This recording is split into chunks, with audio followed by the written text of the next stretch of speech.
This is WEAN reporting live from the Access Center.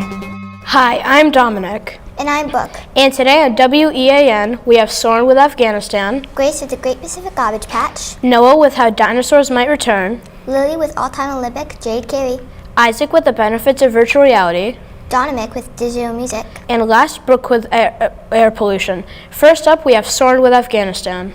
Thank you, Dominic. The year is 2001 and the Taliban, an Islamic fundamentalist group, has been in charge of Afghanistan since 1996. On September 11th, 9 al-Qaeda members took control of 4 planes and crashed them into the World Trade Center and the Pentagon. Another was overrun by its passengers and crashed into a field. It was the deadliest attack on American soil in U.S. history, and after the smoke cleared, America wanted revenge. The first step was to get rid of the Taliban government. This was accomplished in 2 months. The next phase, which lasted from 2002 to 2008, was to defeat the Taliban army and restore the Afghan government. The third phase, from 2008 to 2014, was to protect the Afghan government and continue to restore the government. There was also a plan to gradually withdraw from Afghanistan and allow the people to govern themselves. This approach failed for several reasons. First of all, civilian casualties were still high, and the Afghan military was not nearly as prepared to fight the Taliban as they needed to be. On May 1st, 2021, the Taliban began an offensive against the Afghan government. The government quickly collapsed, and on August 15th, the Taliban began a peaceful transfer of power. U.S. troops left Afghanistan on August 30th. The Afghan war was the deadliest for the U.S. since Vietnam. Back to you, Dominic. That is so sad that Afghanistan is going through so much. Yeah, that's horrible. Next, we have Grace with the Great Pacific Garbage Patch. Thank you, Brooke. Have you ever littered? Have you ever wondered where the litter goes? Well, all that litter travels on the current to the Great Pacific Garbage Patch. The garbage patch was discovered by Charles Moore in 1997. In the Great Pacific Garbage Patch, there is a total of 1.8 trillion pieces. The garbage patch is 7.7 million square miles in the Pacific Ocean consumed with trash. Littering is a huge problem in the whole world. Most of the trash litter gets blown into the water, and tons of the litter gets pushed into a current and floats to the Pacific Ocean. There are many harmful consequences to littering. When people think of littering, they talk about the harm littering causes to the ocean. An effect people may not realize is that harm it does to our bodies. With the trash consuming the ocean, the litter will start to eat the litter. The fish will start to eat the litter and eat the litter, causing not only harm to their bodies but also to ours. When we eat the contaminated fish, we get debris in our cells, which we can die from. So if you think about it, some people die from their own mistakes. This is very foolish because humans think littering just affects animals, but it also affects them. The patch contains all that litter, and all that litter makes the water look cloudy, which makes it unhealthy for the fish and human beings. We can end this unhealthy cycle today by putting a stop to littering. So now you know where all that litter you see goes. Let me ask you this. Will you continue to litter? Thanks so much for listening to the dangers that you can make happen. Back to you, Brooke. It's so weird that all that trash stuck together. Yes, and wow, I never knew we could die from our own mistakes. Now we have Noah with How Dinosaurs Might Return. Thank you, Dominic. Did you know dinosaurs might return in 2050? Thanks to scientists, we can make a dinosaur. It will be a tremendous feat to accomplish this task. First, scientists will need to take pieces pieces of DNA from a fossilized mosquito. Then they will extract piece after piece of the genomes and construct them into a single DNA sample. This sample will be duplicated in order to recreate the cells of past dinosaurs. These cells will restore the life of dinosaurs. Once the DNA is restored, scientists will then work on the next features: the tail, legs, arms, and head. To create these features, they first need to extract DNA into a chicken egg, and hopefully while it's forming inside the egg, it will inevitably hatch into a creature that resembles a dinosaur. During this process, scientists had unforeseeable results, such as the creature dying before full formation, and the creature not looking like a dinosaur, and unfortunately, the creature unable to form and stay alive. Today, scientists are making strides to restore life to dinosaurs. When do you think dinosaurs will live again? Back to you, Dominic. Dinosaurs. I never knew you had to do weird things to get dinosaurs back into life. Yeah, the scientists must be very good at their jobs. Now we have Lily with all-time Olympic Jay Carey. Thanks, Brooke. Boom, her feet hit the floor and she stuck the landing. This Olympic Jay Carey is 21 years old, and I will tell you a lot about this amazing gymnast and how she fell in love with gymnastics. So let's start and learn about this wonderful gymnast. Jay Carey was born on May 5, 2000 in Phoenix, Arizona. She began gymnastics in 2002 when she was only 2 years old. She got involved in gymnastics because her parents owned a gym when she was born, so she was always in the gym playing. Throughout continuous practice, she had become a senior for the Arizona Sunrays, with her head coach being her father, Brian Carey. With her dedication to the team, she is now working towards her personal athletic and educational goals at Oregon State University as a kinesiology major. At the college, she is working on her educational goal of being a kinesiologist. Her time thus far at the university, as she helped accomplish many goals, and some being the goal of ranking in the top 8 at all university, being in the top 4 all-around scores, as well as making it to the Olympics. In 2021, she was a member of the United States Women's Olympic Gymnastics team that won a gold medal in the floor exercise. She helped her team win a silver medal. Her favorite thing about gymnastics is being able to travel around the world and meet incredible gymnasts. Now that you know a lot about Jay Carey, I bet you guys are wondering the same as I am. Will she continue to set more remarkable scores? Do you think Jay Carey will beat the unbeatable? Thank you so much for listening to the wonders and gym talents of the one and only Jay Carey. Back to you, Brooke. It's cool that her dad was the coach. Yeah, also that is so interesting that a 21-year-old can be that talented. Next, we have Isaac with the benefits of virtual reality. Thank you, Dominic. Imagine you climb the tallest mountain in the world, the wind howling, the cold unbearable. Oh, and did I mention you're terrified of heights? But it's okay, because you're actually just sitting in a chair with a headset on, conquering your fears. This is just one of the many benefits of virtual reality. There are many benefits of virtual reality. Firstly, the US and UK military is using virtual reality to train their soldiers in multiple situations with a realistic environment. Virtual reality is also used in the medical industry, as it gives surgeons realistic training with zero risk. As mentioned briefly before, virtual reality can help conquer your fears, as it can simulate those fears so you can experience them while knowing that it's not real. It can help burn calories, as games like Beat Saber have you physically moving your arms around and slicing blocks. Virtual reality can help grow intellect, as it can be puzzle games that have your brain thinking hard about what to do. It can reduce stress, as virtual reality gives the player a temporary break from the real world. As mentioned before, virtual reality is a realistic environment. For example, when you play on a computer, you don't really feel like you're there, but with virtual reality, you actually feel like you're there. Coaches use virtual reality in a number of different situations that might occur in a game. And finally, it can also save money because you don't have to pay gym instructors or pay for anxiety medication. So, if you want to relieve some stress or burn some extra calories, you should try virtual reality. Back to you, Dominic. That is so cool that virtual reality is helping save the world. It sounds fun to have a VR. Now we have Dominic with digital music. Thank you, Brooke. You're in the car and the radio's on. The music is making sounds no instrument could ever make. You wonder what those sounds could be. This is digital music. What is digital music? Digital music is music generated or amplified by a computer. Usually, computers help make the music sound better by overlapping sounds or voices. Overlapping can make it easy to sound like two people are singing or playing together. You can also put in cool sounds. Digital music first formed in 1957 when a man named Max Matthews made the first music software at Bell Labs. Called Music, it was used to make a 17-second music piece that was performed in New York City. Fast forward to 1982, the software Commodore 64 is launched.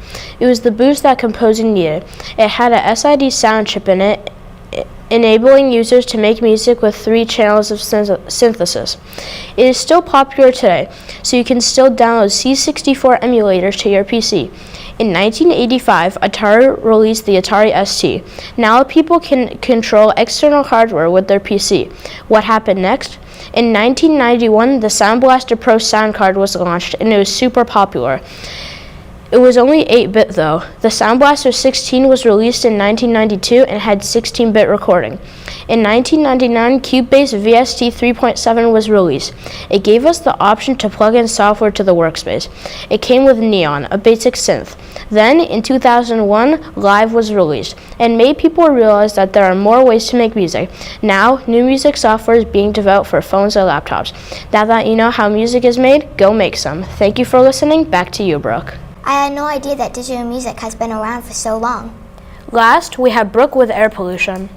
Thank you, Dominic. Air pollution. I look outside at the stunning sky and see gray smoke consuming the air. That is called air pollution. Air pollution kills over 4.2 million people a year. It happens every day in your household and outdoors. Air pollution is a mix of hazardous substances from both human-made and natural sources. Hi, I am Brooke, and today I will talk to you about the dangers of air pollution. In the background picture, air pollution looks pretty, but it is super dangerous. Did you know that a physical, biological, or chemical alteration to the air in the atmosphere can be called atmosphere? This occurs when any gases, dust, or smoke gets into the atmosphere. That makes it very hard for plants, humans, and animals to survive when the air becomes polluted. That'd be super sad, because without them, this world would be boring and just depressing. Some natural sources are gases and ash from volcanoes. Some human-made ones are power and fuels. These are usually from cars. Also, not a lot of people know this, but traffic is related to air pollution. This is because traffic contains both of the elements of human-made air pollution, like ozone, carbon, and nitrogen oxides, silver oxides, organic compounds, and hydrocompounds, and particulate matter. You can find these fascinating facts with Conserving Energy Future, National Environmental Health, and lastly, the World Health Organization, aka WHO. So after learning about air pollution, we can admit that we need to save our Mother Earth, because there is no planet B. So you need to stand up and help defeat air pollution so we don't die. I also have one more question for you. Do you help this environment already, and how? Because I think some ways are to make signs and tell more people about the dangers of air pollution. Thanks for listening to the dangers of air pollution. Back to you, Dominic. I had no idea that air pollution could kill so many people. Yeah, I did not know that much about it before I looked more into it. Well, that's all the time we have today. Thanks for listening to WEAN. We're excited about news. This is WNSN reporting live from the Access Center. Hi, I'm Lucia. And I'm Sawyer. From WNSN. Today we are going to have Alex talking about Tom Brady's temporary retirement, Annabella reintroducing the Grey Wolves, Gabby walking us through the rail trail, Aiden building up a story about Lego Mario, Logan talking about NFTs, Lucia talking about Charlotte North's achievements. Last but not least, we have Sawyer telling us about Michaela Shiffrin's fall. Okay, now let's get started with Alex talking about Tom Brady's temporary retirement. Thanks, Lucia. On February 1st, 2022, your favorite football player, Tom Brady, announced that he would be retiring, and people were shocked. About his retirement, he said, "I've always believed the sport football is an all-in proposition. If 100% commitment isn't there, you won't succeed, and success is what I love about our game so much. Now it is time for me to focus my time and energy on other things that require my attention." Suddenly, Tom Brady came back to Tampa Bay on March 13th for his 23rd season, and he told us this by his tweet. "These past 2 months I've realized my place is on the field and not on the stands. That time will come, but it's not now. I love my teammates and I love my supportive family. They make it all possible. I'm coming back for my 23rd season in Tampa Bay." He has played in the NFL for 22 years, still going at the age of 44. The oldest quarterback ever was George Blanda, who played until the age of 48. Tom Brady said he was going to do another year in Tampa Bay because Tom Brady said he had unfinished business on the field. Now let me tell you about Tom Brady. Tom Brady is a great football player. He was in New England for 20 years and Tampa Bay for 2. Tom Brady won 7 Super Bowls and has 651 touchdowns and 624 touchdown passes. He also has 84,520 passing yards. Tom Brady is a great football player. He has accomplished many things in his life. Who knows what could come for him next? He could be the oldest NFL quarterback ever. Back to you, Lucia. Wow, I never knew so much about Tom Brady's history of football. Yeah, same. I never knew that he would come back. Now let's hear about the gray wolves getting reintroduced. Thank you, Sawyer. Gray wolves became nearly extinct in the early part of the 20th century. Forests were logged and then converted to farms, which led to habitat destruction and loss of food for the wolves as well as other animals too, such as the caribou, bison, and beaver. People who settled the land were afraid of the wolves and were upset because the wolves were eating the livestock. People also tricked them into eating poisoned meat, caught them in sharp metal traps, or shot them. They turned their fur into hats and coats. After near extinction, biologists began to realize that the earth needs wolves. Wolves are a necessary part of the habitats where they live. Other animals need wolves for their survival too. Thankfully, in 1990, wildlife experts caught 31 gray wolves up in Canada and set them free in and around Yellowstone National Park on 2.2 million acres in Montana, Wyoming, and Idaho. Scientists now believe there are over 1,600 wolves in Yellowstone. Today, the government says gray wolves are helping to fix the ecosystem and will continue to be a part of the food chain for generations to come. They are no longer considered endangered. Back to you, Sawyer. That is so sad that people are killing gray wolves for hats and coats. It is so sad and terrible that people are killing gray wolves. Now let's hear about people walking on the rail trail. Thank you, Lucia. Today I'll be talking about the Londonderry Rail Trail. The rail trail was made on November 28, 2013. The rail trail is currently 6 miles long. If you want to walk on the rail trail, you can start at Seasons Lane, or you can start near the airport, or you can start right outside of North School. The rail trail committee got money for the rail trail from local business donations, tax dollars, which comes from everyone living in Londonderry, grants, and people making generous donations. There's a small group of people who clean up on the rail trail and around it. One day, the Rail Trail Committee would like to make the Londonderry Rail Trail be a part of the Salem Rail Trail so we can have a 20-mile rail trail. The rail trail is used for people to walk and for people to walk their pets. It's also used for people to bike, scooter, run, and skateboard. We need to keep the rail trail clean because there's a lot of people and animals who like to use the rail trail. The rail trail is also used to put kindness rocks around it. To help the rail trail get longer, you can donate on the website. You can donate money on the website. You just have to go on Google and type in Londonderry Rail Trail. The rail trail is very important because there's wildlife that lives on it and around it, and so many people love walking on the rail trail. Please don't litter so we can keep the rail trail clean and beautiful. Back to you, Lucia. I never knew that the rail trail was made on November 20th, 2013. That's nice that people put out kindness rocks. Now let's build up a story with Aiden. Thanks, Sawyer. Have you heard that LEGO teamed up with Nintendo to make LEGO Mario? LEGO Mario is an interactive LEGO figure that has many reactions. He was first released on August 1st, 2020, but the only set you can get him in is the starter course. LEGO Mario was introduced in 2015. He has 17 sets, 4 sets of character packs. Characters are random and 10 characters can be built in each set, and 8 power-up packs. There are some small sets like the Fuzzy Mushroom platform, and some big sets like Bowser's Airship. Some have more than 1,000 pieces, some have less. All of the sets have at least one enemy. All of the sets are from a Mario game. The only way you can build the sets is to download the LEGO Super Mario app. The app has all the sets and packs. It even updates LEGO Mario when he has to. The app itself updates to load the instructions for sets that are coming soon. The app is only on Android, iOS, and Fire iOS.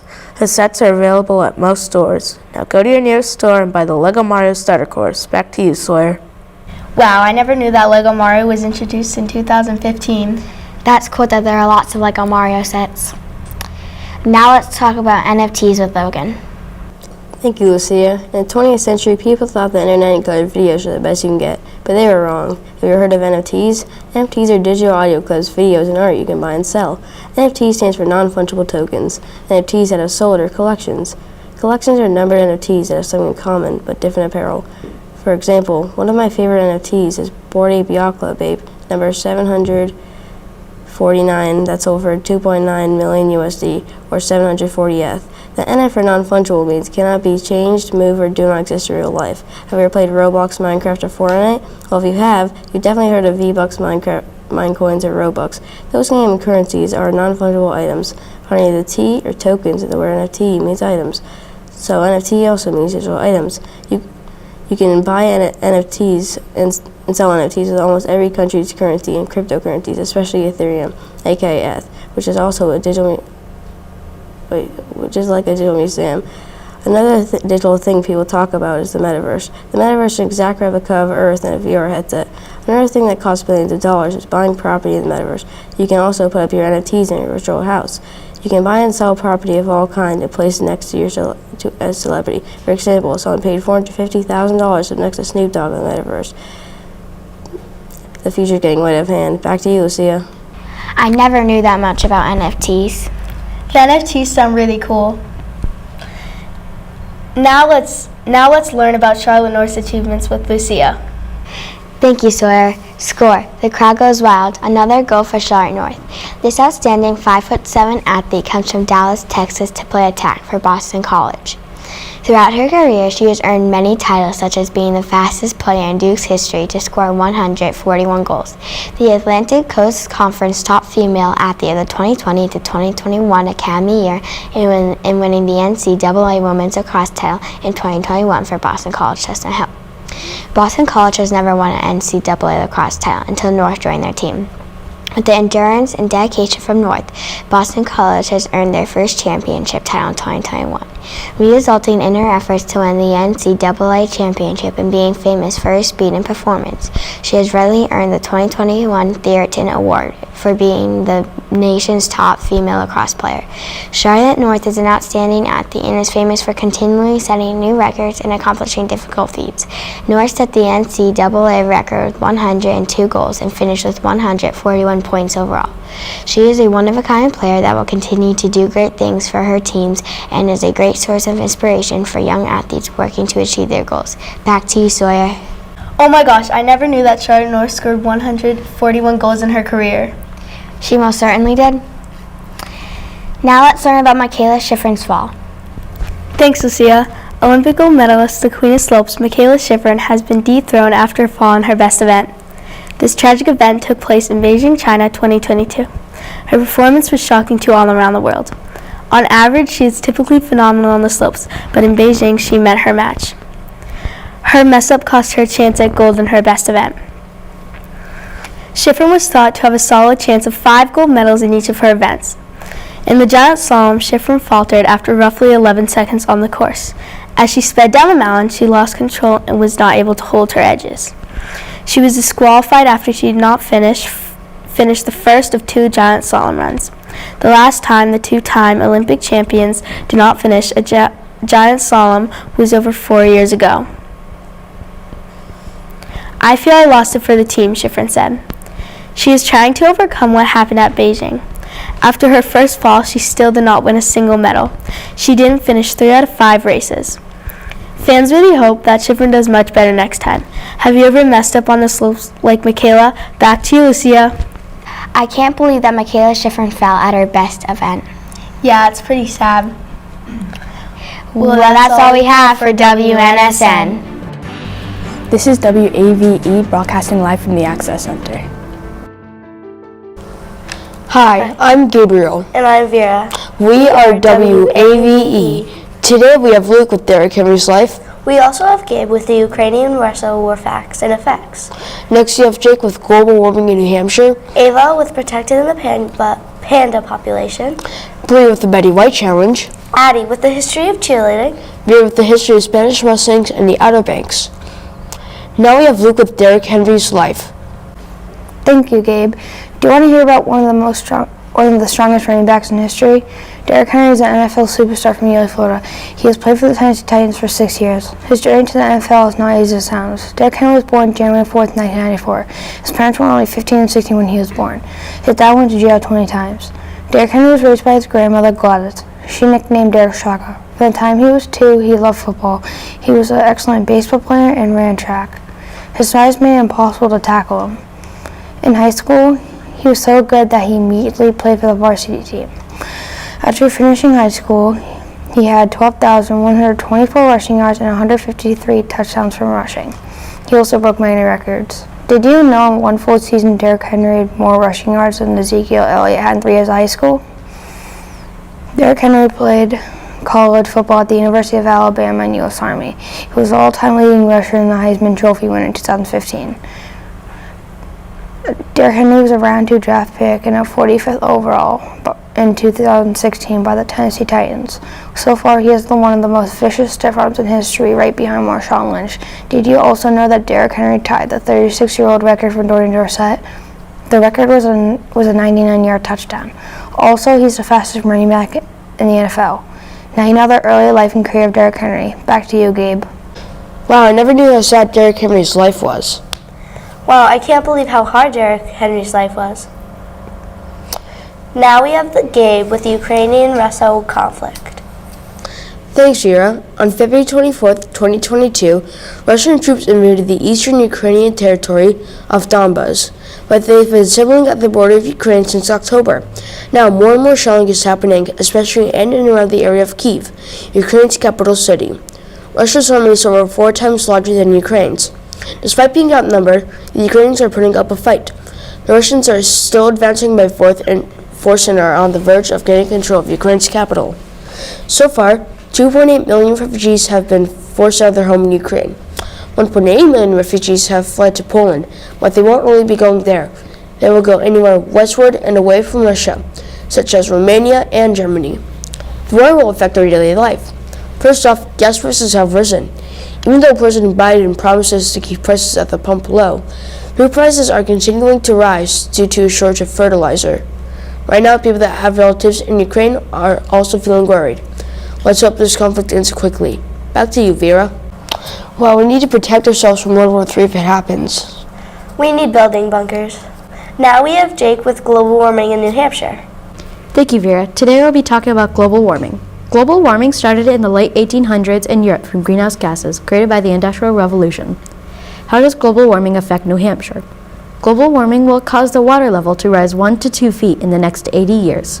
The average air temperature is also expected to rise by 4 degrees by the end of the century. Warmer water also holds less oxygen, which results in a decrease in aquatic life. Cold water fish like salmon cannot tolerate sustained temperatures above 65 degrees Fahrenheit.